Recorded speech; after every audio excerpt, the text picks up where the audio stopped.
Mitologi Hindu adalah suatu istilah yang digunakan oleh para sarjana masa kini kepada kesusastraan Hindu yang luas, yang menjabarkan dan menceritakan tentang kehidupan tokoh-tokoh legendaris, dewa-dewi, makhluk supernatural, dan inkarnasi Tuhan yang dijelaskan dengan panjang lebar dalam aliran filsafat dan ilmu akhlak. Mitologi Hindu juga menjabarkan kisah-kisah kepahlawanan yang diklaim sebagai sejarah India masa lampau, seperti Ramayana dan Mahabharata.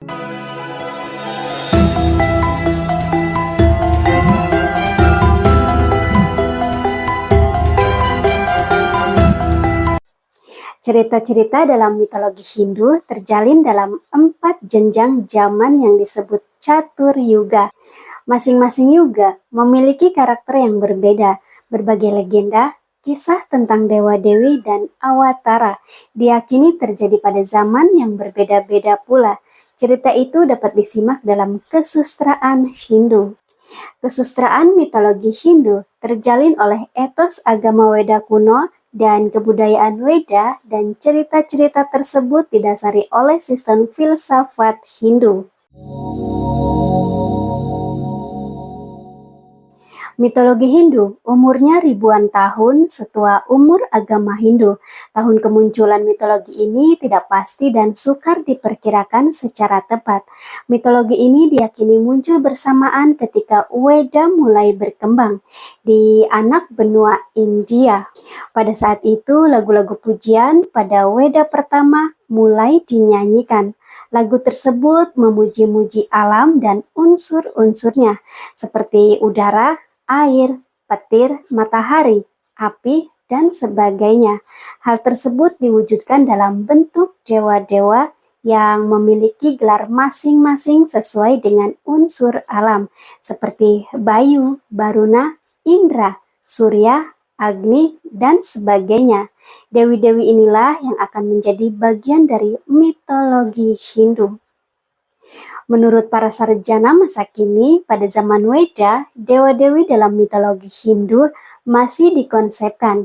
Pada zaman ini, pemuja dan mitologi mengenai dewa-dewi merupakan pengetahuan akan ilmu ketuhanan.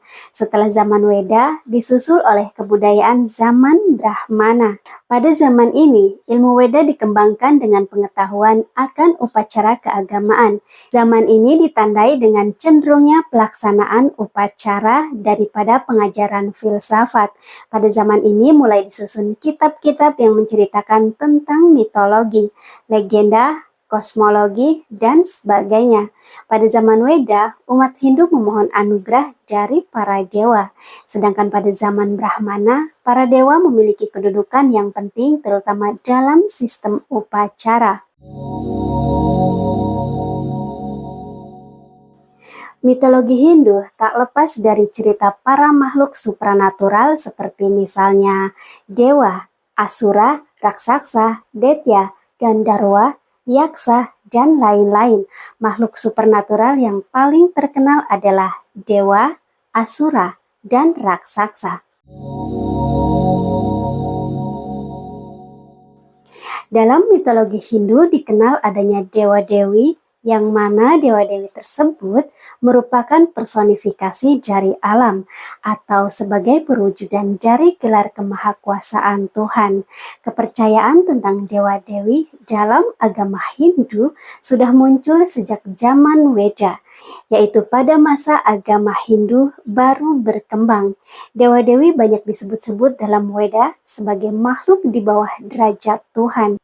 Pada zaman Weda, dewa-dewi banyak dipuja sebagai pelindung diri manusia. Para dewa dan dewi tinggal menurut tempatnya masing-masing, seperti misalnya Dewa Siwa di Gunung Kailas, Dewa Wisnu di Waikunta, dan Dewa Brahma di Satyaloka, dan sebagainya. Namun, atas sifat-sifat gaib yang dimilikinya, para dewa dan dewi dapat muncul dengan cepat kapan saja dan di mana saja, sesuai dengan keinginannya. Dalam kebudayaan India, penggambaran terhadap para dewa dan dewi dituangkan dalam bentuk pahatan, ukiran, dan lukisan, sesuai dengan atributnya. Atribut yang dimiliki oleh para dewa disesuaikan dengan karakternya. Misalnya, Dewa Agni berambut api, Dewa Wisnu bertangan empat dan memegang cakram, Dewa Brahma berwajah empat, dan sebagainya. Asura adalah bangsa Detya, kadangkala disamakan dengan raksasa atau makhluk yang jahat dalam mitologi Hindu. Mereka merupakan golongan makhluk supranatural dan memiliki sifat negatif, yakni memusuhi para dewa. Meskipun demikian, beberapa asura merupakan dewa seperti Kubera, golongan bangsa Yaksa, adalah dewa keuangan dan kekayaan. Para asura mengatur fenomena sosial di muka bumi seperti Baruna, dewa air yang juga mengatur hukum harta. Sedangkan dewa mengatur fenomena alam seperti Indra, dewa hujan, dewa petir, dan cuaca. Dalam beberapa kitab, para dewa adalah golongan bangsa yang memiliki sifat mulia, sedangkan asura sebaliknya.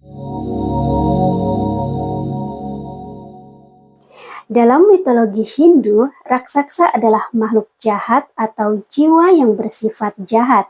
Dalam bahasa Sanskerta, kata raksasa berarti kekejaman dan merupakan lawan kata dari raksa atau sentosa.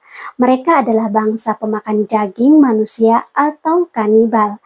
Menurut mitologi Hindu, beberapa raksasa merupakan reinkarnasi dari orang-orang berdosa pada kehidupannya yang lampau. Meskipun bersifat jahat dan suka bertikai dengan para dewa, tetapi mereka juga memohon kesaktian dengan menyembah dewa tertentu. Misalnya Brahma dalam Hindu tidak selamanya raksasa berwujud mengerikan, mukanya sangar dan bertubuh besar. Beberapa orang lahir dengan tubuh dan rupa manusia, namun memiliki jiwa jahat selayaknya raksasa, seperti misalnya Kamsa, Duryodhana, Dursasana, Jarasandha, Sisupala. Tokoh-tokoh tersebut muncul dalam kisah Mahabharata. Raksasa betina disebut raksasi, sedangkan raksasa dalam wujud manusia disebut manusia raksasa. Mitologi Hindu tidak hanya bercerita tentang dewa-dewi dan makhluk supranatural saja, tetapi juga menceritakan tentang kisah para kesatria, raja-raja, dan pertempuran akbar yang digunakan untuk mengungkap sejarah masa lampau. Dalam ajaran Hindu, kesatria adalah golongan kasta atau para bangsawan, raja-raja, kesatria, dan prajurit. Mitologi Hindu tidak lepas dari kisah-kisah para kesatria. Dalam berbagai legenda Hindu, kesatria jumlahnya sangat banyak, dan yang terkenal hanya beberapa saja.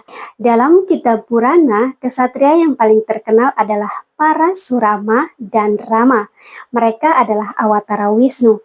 Parasurama merupakan seorang Brahmana atau pemuka agama yang juga seorang kesatria. Dalam legenda, ia merupakan Brahmana bersenjata kapak yang paling ditakuti kasta kesatria. Dalam kisah Ramayana, Rama merupakan kesatria pemanah yang terkenal. Dia adalah putra Raja Dasarata, seorang keturunan kesatria dari dinasti Surya. Selain berperan sebagai kesatria pemanah dan putra mahkota, ia merupakan awatara ketujuh Dewa Wisnu. Pasangannya adalah Dewi Sita, yang menurut kitab Ramayana ia diculik oleh Rahwana, Raja Alengka. Parasurama pernah menantang Rama untuk membuktikan kesaktiannya dengan membengkokkan busur Wisnu. Rama mampu melakukannya. Kemudian, ia mengakui bahwa Rama merupakan awatara Wisnu. Sekian dari saya, semoga bermanfaat dan memberi wawasan. Salam Rahayu.